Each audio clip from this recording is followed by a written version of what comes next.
Stable housing is the foundation for the hope. My wife and I were evicted, and we've had to be evicted because Vanier is developing, and they're selling all the houses around us that used to be low rent, and they're getting rid of us, and they're building up condos and stuff, and they've got all kinds of reasons where they can get rid of us without us that are unchallengeable. In the past, we've challenged and succeeded in landlord tenants, but now they're getting cleverer, and they're getting rid of the housing. And if you don't have stable housing, you can't build a foundation for your life. You can't express, you can't have pets, you can't be yourself if you don't have stable housing. It's not covered by the government, it's not covered in any way. So financially, those of us who suffer from mental illness are responsible for finding the funds to help with your therapy, to pay for your counselor, to pay for things, and then we don't talk about it because it's not something we talk about. Oh, I was having a conversation with my therapist last week. We just, don't talk about it. So if you don't talk about it, then people don't know that it's a problem, and it's sort of just what's that word? Balloons, backfire. Like it just gets bigger and bigger. But what about the people that live out in the rural areas that even to go to see a doctor, it's a 4-hour drive and the whole day's outing?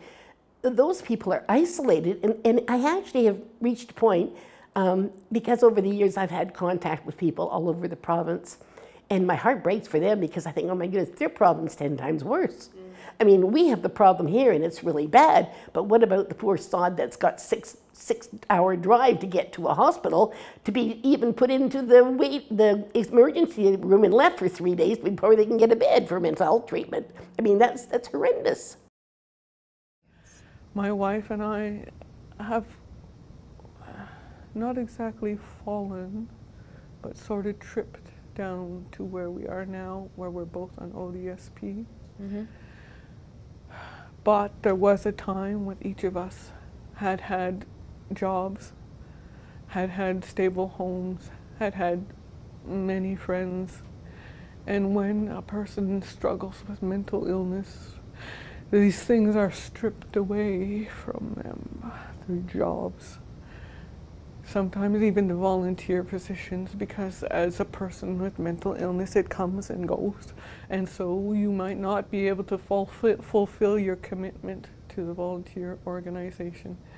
And slowly we went from a full-time job, from full-time jobs to part-time jobs, because we couldn't keep everything going, supporting each other in our health crisis and trying to function.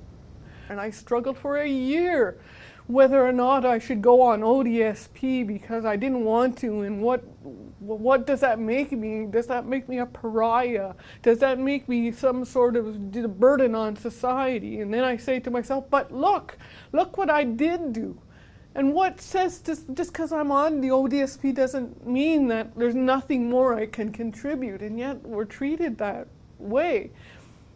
And then even on ODSP, I wanted a stable income, because when we're both ill, or one of us is ill, or one of us is ill and the other one is supporting it, because they're so ill we can't keep the regular hours, so we need the stable income.